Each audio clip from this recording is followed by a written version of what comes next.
Xbox has dropped their gay pride logo after just a few days into Pride Month. Okay, so they came out, they had their gay pride logo and everyone was making fun of it. I think they kind of noticed to an extent PlayStation did not do a pride logo, and just 3 days into Pride Month, they have now changed their logo to, very ironically, the logo for the Diablo game.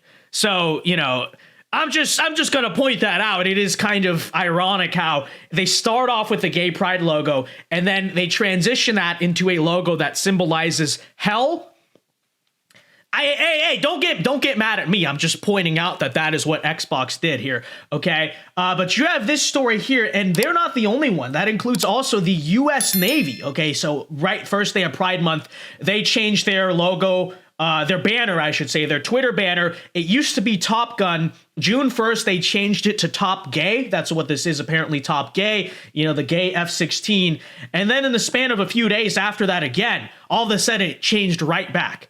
And that's very interesting. I want to point this out, and the reason I want to talk about this is because years ago, even last year, you would have never seen this. All the corporations and the Navy and everything, they used to be gay for the entire month. And I think I'm kind of noticing this year, I think maybe you guys kind of feel the sentiment as well. Do you guys get the feeling that Pride Month is not as bad or as loud this year as it was in years past? I mean, don't get me wrong. That's not to say that it's not around. There is still plenty of stuff. There's still a lot of disgusting things going on. But it just seems to me there's a little bit less of it this year than it used to be, right? You see this, a lot of corporations that used to change their logos, they just didn't even bother. And then what you see now is some of them are like, they change it for a day, they get laughed at on Twitter, but they used to get laughed at on Twitter before, but they didn't care. But I think there's this fear after the Bud Light boycott, after Target lost something of $9 billion in the span of a week. I think what you are seeing here is some of the institutions, to a very small degree, are beginning to fear conservatives, or at least respect us very slightly. And I think what that's a sign of is that we are starting to gain we're starting to gain ground in the culture war. And I think most importantly, it is proving that fighting the culture war actually works. Okay? Because we have been told for so many years by different people, liberals mainly, but especially also a lot of people on the moderate right wing, the sort of moderate conservatives. They've told us, hey, this culture war stuff, you need to stop, right? It's divisive. It's turning people away from your camp. And I think what you're actually seeing, though, it's the opposite of that. On a cultural level, we see Bud Light. We know what happened to that brand. We also see the fact that Target, lost $9 billion. And now you're starting to see all these corporations and institutions. Yeah, they're not totally on our side. But for the first time in a few years, you're starting to see there's that slight hint of fear, right? They don't want to go all the way where they used to. And on a political level, to people who say, oh, fighting the culture war doesn't work. On a political level, you are also seeing the same thing, which is that, no, actually, it's the battle that we should be fighting, and it's the most effective battle to fight.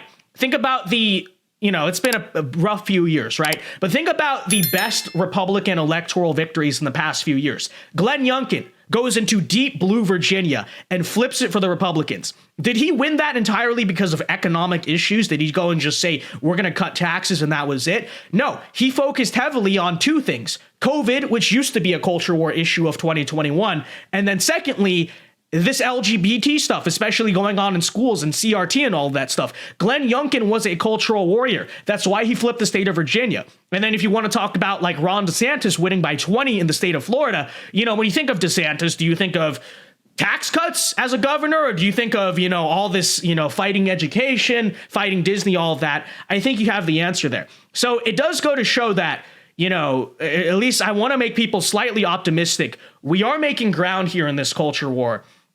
And, again, it does go to show that fighting the culture war is actually something that works. Okay, we are starting to make ground, and it's a winning issue for us. Trust me on that. Okay, you want to talk about, suburban moderates? It's turning suburban moderates in our favor. This type of stuff is exactly what it is. Now, I know some people will say in reverse, they will say, Vince, what are you talking about? We're not winning at all. Because this is every time I just point out that, hey, I'm starting to notice on this gender issue, on LGBT, conservatives are starting to make a little bit of progress.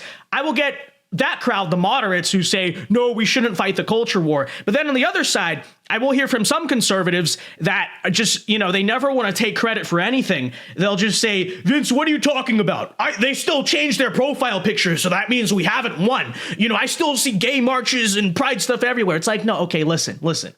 Before I get those comments, because I already know it's going to happen, did I say that we won the culture war? No, I did not say that. Did I say that we had saved America yet? No, but you understand something, right? It's called progress. Do you understand how that works, right? We are making progress. That is what I'm trying to say. And that's all that I'm trying to say. Let me make it clear before that crowd leaves all these comments, okay? And before you discredit progress, which for some reason, I don't know why, there are just some conservatives in this movement that just refuse to ever accept incremental victories, I would then ask you this question. Yes, I fully understand. Like, we have not won the culture war. You're impatient. I understand that.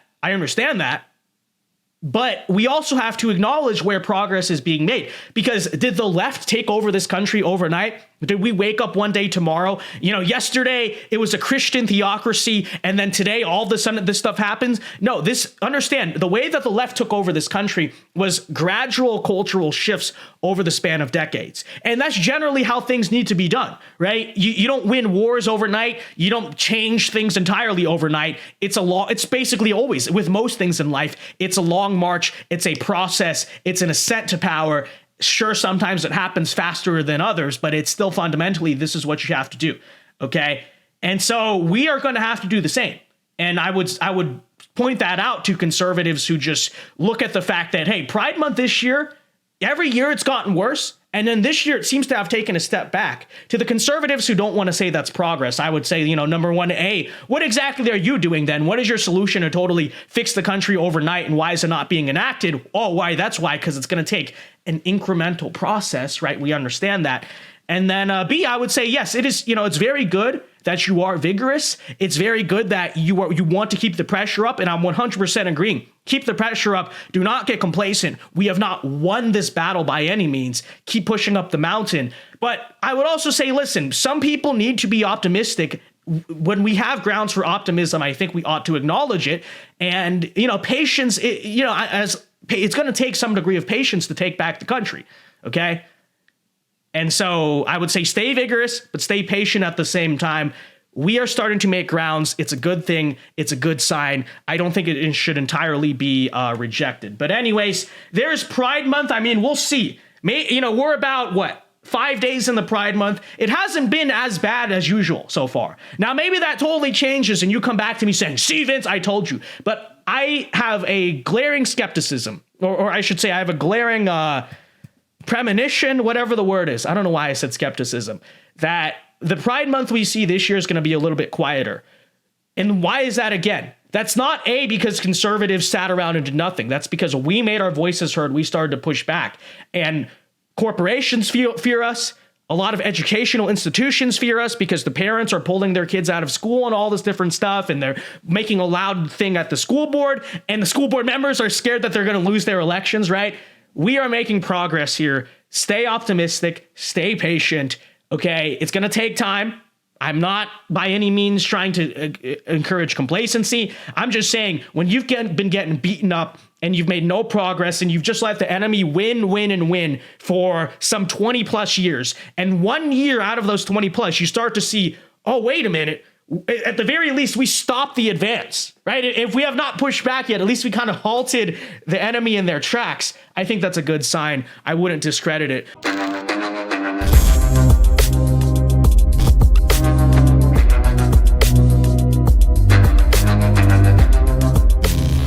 Hey guys, Vince Dao here. Hope you enjoyed that clip from the Vince Dao Show. If you did, be sure to leave a like and subscribe if you are new to the channel. And be sure to check out the Vince Dao Show live every weeknight here on this channel at 8 p.m. Eastern Time. It is a great show. Many are saying this. So leave a like, check out our other clips, and be sure to check out the show. Yeah. God bless.